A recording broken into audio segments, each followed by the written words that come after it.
ดเป็นลูกชาวไร่ชาวนาแต่กับภูมิใจด้วยซ้ำเป็นหยังหูบอเพราะความลำบากของชาวนาสอนให้เฮาสู้สิไปพ้องานหนักปานใดอย่างน้อยเฮาก็ได้บอกเจ้าของว่าเฮาผ่านความลำบากกว่านี้มาแล้วยามให้ยามนาอีพ่ออีแม่ถ้าบ่ไหวก็กลับบ้านเฮาเด้อมันเป็นคำบอกของอีพ่ออีแม่ที่ติดอยู่ในหัวผมมาตลอดแต่การคืนเมื่อมันบ่ง่ายกับคนที่มีภาระหน้าที่ต่อให้บ้านมันคือหัวใจก็ตามแต่มันมีคำหลอกกันเล่นๆในหมู่ไก่บ้านอย่างเฮาว่าถูกรางวัลที่1คุณละค่อยสิได้กลับบ้านแม่นอยู่ครับสำหรับคนบางคน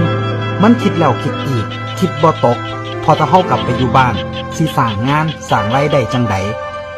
จะว่าเงินมันบ่สำคัญก็บ่แม่นลูกหลานไทยบ้านหลายคนบ่ได้ถูกปลูกฝังให้อยู่กับชีวิตพอเพียงหลายคนลองเบิ่งแล้วสุดท้ายก็ต้องย้อนกลับไปในวงเวียนชีวิตคนห่างบ้านคือเก่าผมถึงบอกให้ครับบ่แม่นสุคนสิกลับมาสร้างความสำเร็จในถิ่นฐานบ้านเกิดได้สุคน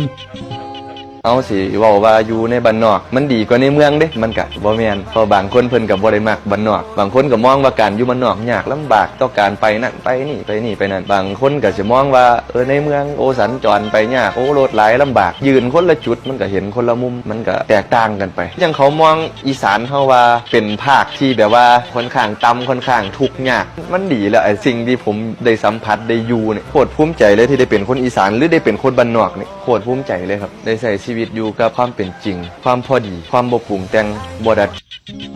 คำว่าบ้านเบ้าสั้นๆก็คิดฮอดต่อให้การเวลาสิเปลี่ยนไปโดนปานใดฤดูกาลสิเวียนผ่านไปจากเขียวจากยามแต่ความผูกพันความทรงจำยังจือได้จนใหญ่มาฮอดซุมื้อนี้บ้านที่หลายชีวิตอยากหนีออกมาแล้วก็โหยหาอยากกลับไปบ้านดินแดนที่ถึกสาปอยากอยู่แต่บ่ได้อยู่